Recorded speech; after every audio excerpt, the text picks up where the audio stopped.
Assalamualaikum warahmatullahi wabarakatuh. Di video kali ini kita akan membahas kisah salah satu sahabat Nabi, yaitu Abu Sofyan bin Harits. Habis gelap terbitlah terang. Ia adalah Abu Sofyan bin Harits dan bukan Abu Sofyan bin Harb ayah Muawiyah.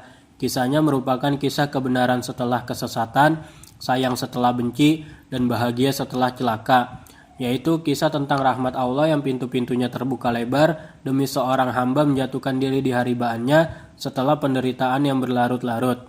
Bayangkan, waktu tidak kurang 20 tahun yang dilalui Ibnul Haris dalam kesesatan memusuhi dan memerangi Islam. Waktu 20 tahun yakni semenjak dibangkitkannya Nabi Muhammad SAW sampai dekat hari pembebasan Mekah yang terkenal itu. Selama itu Abu Sofyan menjadi tulang punggung Quraisy dan sekutu-sekutunya, mengubah syair-syair untuk menjelekan serta menjatuhkan Nabi Muhammad SAW, juga selalu mengambil bagian dalam peperangan yang dilancarkan terhadap Islam. Saudaranya ada 3 orang, yaitu Naufal, Robi'ah, dan Abdullah. Semuanya telah lebih dulu masuk Islam. Dan Abu Sofyan ini adalah saudara sepupu Nabi, yaitu putra dari pamannya Harits bin Abdul Muthalib.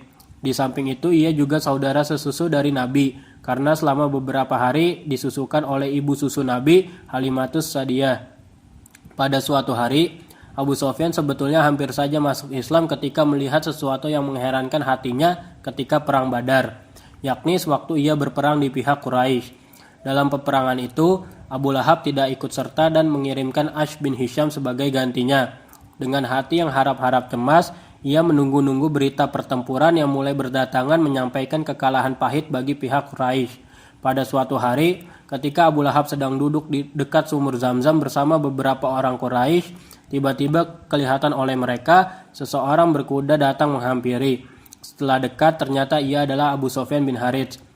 Tanpa bertangguh, Abu Lahab memanggil. Katanya, "Mari ke sini hai ponakanku, pasti kamu membawa berita. Nah, ceritakanlah kepada kami bagaimana kabar di sana."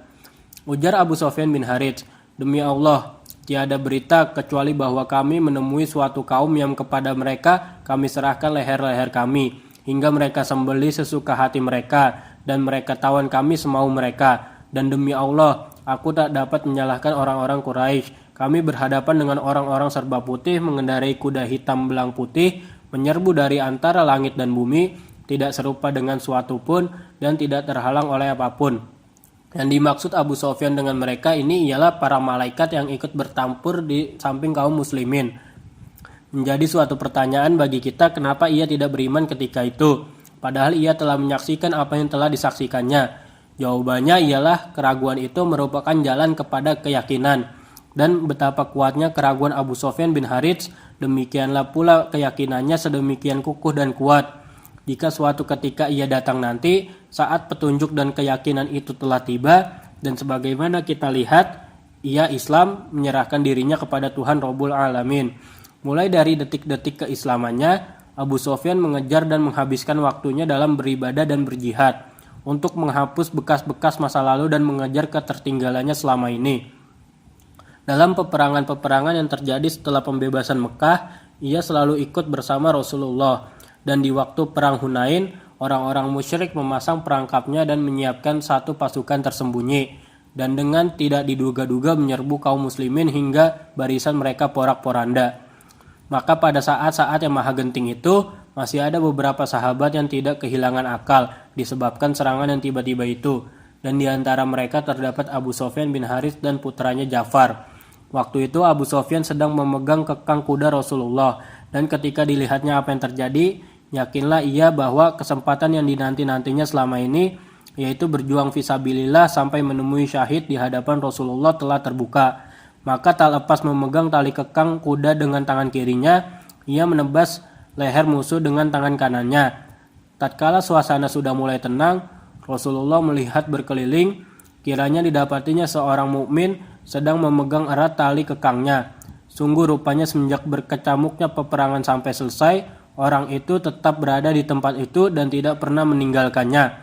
Rasulullah menatapnya lama-lama, lalu tanya salah seorang sahabat, "Siapa ini wahai Rasulullah?" Lalu Rasulullah menjawab, "Oh, saudaraku Abu Sofyan bin Harits." Dan demi didengarnya Rasulullah mengatakan saudaraku, hatinya bagaikan terbang karena bahagia dan gembira. Maka diratapinya kedua kaki Rasulullah, diciumnya dan dicucinya dengan air mata. Abu Sofyan menghadapkan dirinya sepenuhnya untuk beribadah, dan sepeninggalannya Rasulullah Shallallahu Alaihi Wasallam, ruhnya yang mendambakan kematian agar dapat menemui Rasulullah di kampung akhirat. Dan walaupun nafasnya turun naik, tetapi kematian tetap menjadi tumpuan hidupnya.